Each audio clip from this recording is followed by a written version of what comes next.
আর যে এই সূরা পড়বে না সব দুঃখ তার কপালে জুটে যাবে। এই সূরার ভিতরে একটা আয়াত আছে, সব আয়াতের শ্রেষ্ঠ আয়াত কোন আয়াত? আরো জোরে বলেন কোন আয়াত? 255 নম্বর আয়াত। এটা যারা পড়বে তার মধ্যে আল্লাহর মধ্যে জান্নাতের মধ্যে পার্থক্য থাকবে, মধ্যখানে মৃত্যু। এই জন্য সালাম ফিরিয়ে পড়বো, আল্লাহু লা ইলাহা ইল্লা হুয়াল হাইয়ুল কাইয়্যুম লা তা'খুযুহু সিনাতুন ওয়ালা নাওম লাহু মা ফিস সামাওয়াতি ওয়া মা ফিল আরদ মান যাল্লাযী ইয়াশফা'ু 'ইনদাহু ইল্লা বিইذনিহি يعلم ما بين أيديهم وما خلفهم ولا يحيطون بشيء من علمه إلا بما شاء وسع كرسيه السماوات والأرض ولا يؤوده حفظهما আল্লাহর 8টি ক্ষমতা এখানে। কয়টি? 8টি ক্ষমতা যারা বিশ্বাস করবে 8টা জান্নাত আল্লাহ তাকে দান করে দিবে। যারা রোজা রাখে তাদের জন্য আল্লাহ রেখেছেন রাইয়ান নামক জান্নাত। কোন জান্নাত? রাইয়ান নামক জান্নাত। আবু বকর রাদিয়াল্লাহু আনহু বললেন, ইয়া রাসূলুল্লাহ, এরকম কি কেউ হবে যাকে জান্নাতের 8টি দরজা থেকে একবারে ডাকা হবে? রাসূল বললেন, যার যে আমল ভালো ওই জান্নাতের দরজা থেকে তাকে ডাকা হবে। আবু বকর রাদিয়াল্লাহু আনহু বললেন, এমন কি কেউ থাকবে নাকি যাতে 8টা জান্নাতের দরজা থেকে সমানভাবে ডাকা হবে? রাসূল সাল্লাল্লাহু আলাইহি ওয়াসাল্লাম বললেন, আমার মনে হয় সেই মানুষটি তুমি আবু বকর হয়ে যাবা। কেন আবু বকরের এত দাম? রাসূল একদিন জিজ্ঞাসা করলেন, আজকে কে তাহাজ্জুদ পড়েছো? তিনি হাত তুললেন। আজকে কে জানাজা পড়েছো? তিনি হাত তুললেন। আজকে কে রোগীর সেবা করেছো? তিনি হাত তুললেন। আজকে কে কর্জে হাসানা দিয়েছো? তিনি হাত তুললেন। আজকে কে নফল রোজা রেখেছো? তিনি হাত তুললেন।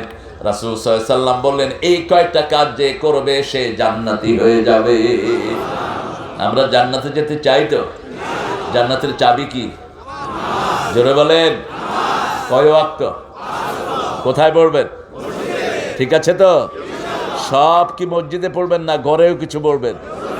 ঘরে কি পড়বেন? ও নামাজি আমার ঘরে নামাজ পড়ো আজ, বিছিয়ে দিলাম তোমার তরে হৃদয় যায় নামাজ। কোন কবি? আর আপনাদের ঠাকুর কি দিয়েছে?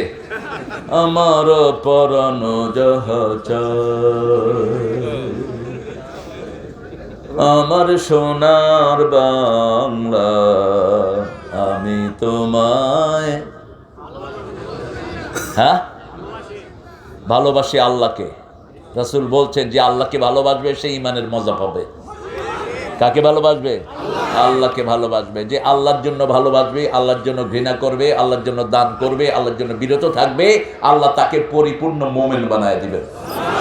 মান আহাব্বা লিল্লাহি ওয়া আবগাদা লিল্লাহি ওয়া আতা লিল্লাহি ওয়া মানা লিল্লাহি ফাকাদ ইসতাকমালাল ঈমান। ঈমানকে যদি পরিপূর্ণ করতে চান কার জন্য ভালোবাসবেন? আল্লাহর জন্য ভালোবাসবেন। যেমন এখানে আমরা এসেছি কার খুশির জন্য, এখান থেকে চলে যাব কার খুশির জন্য? আল্লাহ বলছেন, নবী বলে দেন, বুখারীর বর্ণনা আবু হুরায়রা থেকে, ইস্তামা আলাই ওয়া তাফাররাকা আলাই।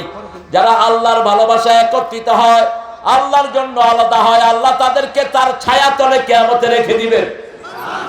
কার ছায়া?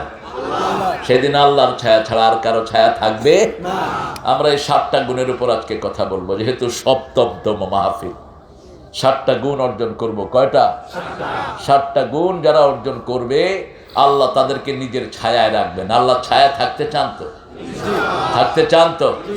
প্রথম হতে হবে ইমামুন আদিল, এমন নেতা যে ভারসাম্যপূর্ণ, যে কোনো দিকে ঢলে পড়বে না, যে নিজের কাজের ছেলেকে 400 কোটি টাকা চুরি করে দিবে না, কাজের ছেলেকে হেলিকপ্টারে উড়াবে না, 400 কোটি টাকার মূর্তি বাপের বানাবে না। এটা মূর্তির দেশ নয়, এটা আযানের দেশ। উচিত শিক্ষা পোলাপান দিয়েছে, মূর্তির উপরে উঠে কি করেছে? কি করেছে? আমি চিন্তা করি এটা উঠলো কেমনে, উঠলো কেমনে।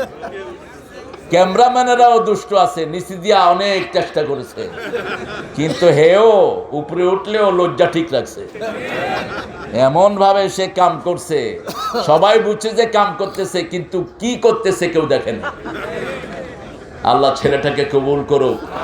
আমরা মূর্তির কপালে লাথি মারি, সব মূর্তি ভাঙার জন্য রাসূল দুনিয়ায় এসেছেন, ঠিক কিনা? রাসূল যখন জন্ম নিলেন 5টা কাজ হলো। কয়টা? প্রথম কাজ ইহুদিদের বিল্ডিং ভেঙে পড়লো। 2 নম্বর কাজ ইরানের আগুন যেটা তারা ইবাদতের জন্য জ্বালিয়েছে ওটা ধপ করে নিভে গেল। 3 নম্বর কাজ কাবা ঘরের মূর্তিগুলো সব মাটিতে পড়ে গেল।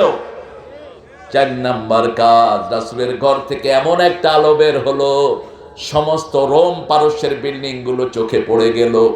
5 নম্বর কাজ সব গাছগুলো রাসূলের জন্য সেজদায় পড়ে যায়। রাসূলকে জিজ্ঞেস করা হলো আপনি কেন এসেছেন? তিনি বললেন বুআইসতু লিকাসরিল আসনাম, মূর্তি পূজা ভাঙার জন্য এসেছেন রাহমাতাল লিল আলামিন। কিন্তু আমরা কোন মূর্তিতে আঘাত করি না, আমরা ওদেরকে দাওয়াত দিব, ওদের মূর্তি ওরাই ভাঙবে, ঠিক না ঠিক? এখন তো মূর্তিকে নিয়ে গানও গাওয়া হয়, বহুত প্যার করতে হে তুমকো সনম।